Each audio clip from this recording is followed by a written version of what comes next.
बोला ना. तुमच्या संघर्षामुळे आज यश बघायला मिळतंय, तर मग काय आम्ही विचार केला की बाबा तुम्हाला काहीतरी मानधन द्यावं. तुम्ही एवढं आपल्यासाठी पळताय. काय देताय हो मानधन दादा? कुठलं गाव? अकलूज. काय देताय मानधन सांगा.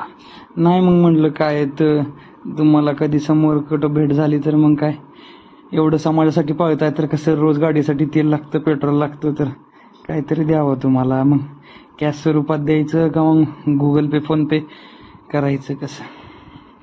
धन्यवाद दादा, भेटल्यावर द्या. कसं आहे मग तुमचा गुगल पे, फोन पे नंबर असेल तर डायरेक्ट त्याला UPI पण आपल्याला करता येईल. नाही राहू द्या, मी तिकडे अकलूज परिसरात आलो त्या आपण भेटू. नाही भेटण्यापेक्षा तुम्हाला डायरेक्ट आम्ही UPI वर 1 लाखापर्यंतची अमाऊंट जाते की डायरेक्ट. तुम्ही कधी यायचा काय? आम्ही पण बाहेर पुण्याला असतो. पुण्यातच आहे की मग मी राहायला. कुठल्या एरियात राहतात? पुण्यात कोथरूडला आहे. उद्या आहे पुण्यात सकाळी.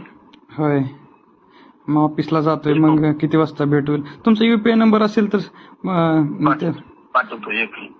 हा रितेश, सांगता UPI का? नंबर, फोन पे, गुगल पे? सांगता का मला? गुगल पे, फोन पे, UPI नंबर आहे का? गुगल पे सांग बरं. दादा थांबा, सांगते मुलगा.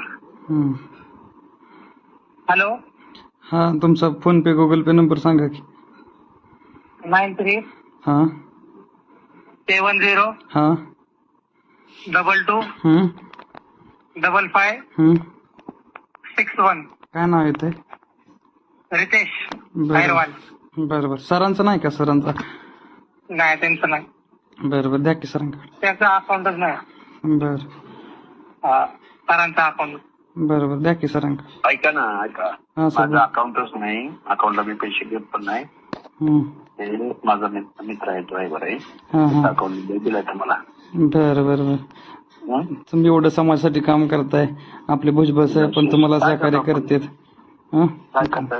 भुजबळ साहेब पण तुम्हाला सहकार्य करते. तुम्ही असं मस्तपैकी लोकांकडनं पैसे घेताय, सुपाऱ्या घेऊन दुसऱ्याचं बोलताय. लाज कशी वाटत नाही लक्ष्मण सर तुम्हाला? जनाच्या ना मानाचे समाजाच्या विरोधात तुम्ही भडकताय, एवढं जरांगेला बोलताय, सुपाऱ्या घेताय. मानाच्या ना नानाची लाज कशी वाटत नाही रे तुला? वाड्यात शहाजी बापूच्या विरोधात उभा राहिला, 200 मतं पडली. तुझी अवकात नाही साल्या आणि तू समाजाच्या विरोधात काम करतो. जनाच्या ना मानाची तरी वाटू दे. हा